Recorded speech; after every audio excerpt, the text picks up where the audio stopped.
જૂનાગઢ મહાનગરપાલિકાની ચૂંટણીને લઈને મતદારોમાં ઉત્સાહ જોવા મળી રહ્યો છે। મતદારો સાથે વીટીવી ન્યૂઝે વાતચીત કરી જે કામ કરશે તેમને મત આપીશું તેવો જનતાનો મત છે।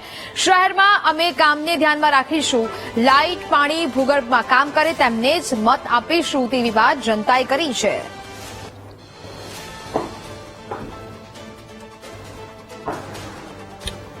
કાનું મતદાન શરૂ છે ત્યારે આપ સીધા દ્રશ્યો જોઈ શકો છો। હાલ મતદારો છે તે પણ ઉત્સાહ દેખાડી રહ્યા છે અને મતદાન મથકે પહોંચ્યા છે। વહેલી સવારથી જ આ પ્રકારનું જે ઉત્સાહ છે તે જોવા મળી રહ્યો છે। ક્યાંક ને ક્યાંક 9 વાગ્યા સુધીમાં 60% જેવું મતદાન થયું છે, જ્યારે 13 જે વોર્ડ છે તેમાં મતદાન છે તે કરવામાં આવી રહ્યું છે। 8 જેટલી બેઠક છે તે બિનહરીફ જાહેર થઈ છે।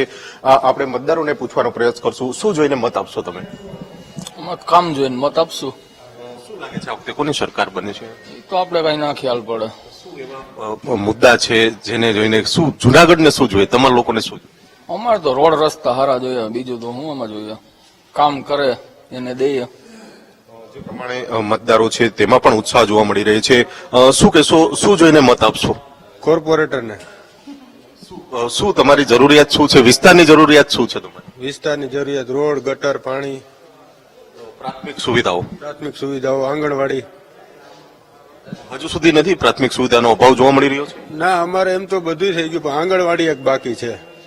જે પ્રમાણે મતદારો છે ક્યાંક ને ક્યાંક રોડ રસ્તા અને ધ્યાનમાં રાખીને બેન છે આપણી સાથે। બેન, શું કહેશો, શું જોઈને મતદાન કરશો? બસ આ કામ સારું થાય એટલે એ માટે મત દેવાનું કરીએ છીએ।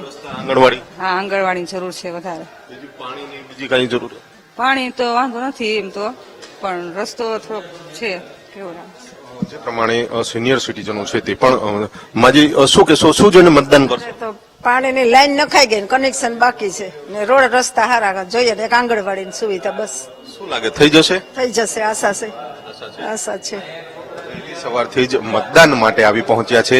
દાદા, તમારી શું આશા છે, શું તમારા પ્રતિનિધિ પાસેથી શું માંગણી છે, તમારા વિસ્તારમાં શું જરૂરિયાત છે? રસ્તા, પાણી, પ્રાથમિક સુવિધાઓ જે નાગરિકોને મળવી જોઈએ તે બધી આપે તેવા ઉમેદવારોને ચૂંટી કાઢશું। હજુ સુધી પ્રાથમિક સુવિધાઓ નથી? ના, નથી મળી હજી સુધી। તમારું?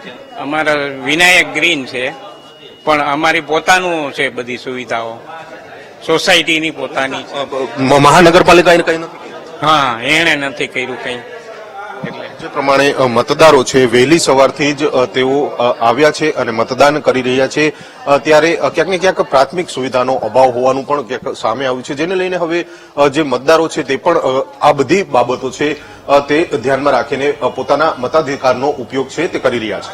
કેમેરામેન નિશિત ગડિયા સાથે ભાવેશ સુંદરવા, વીટીવી ન્યૂઝ, જૂનાગઢ।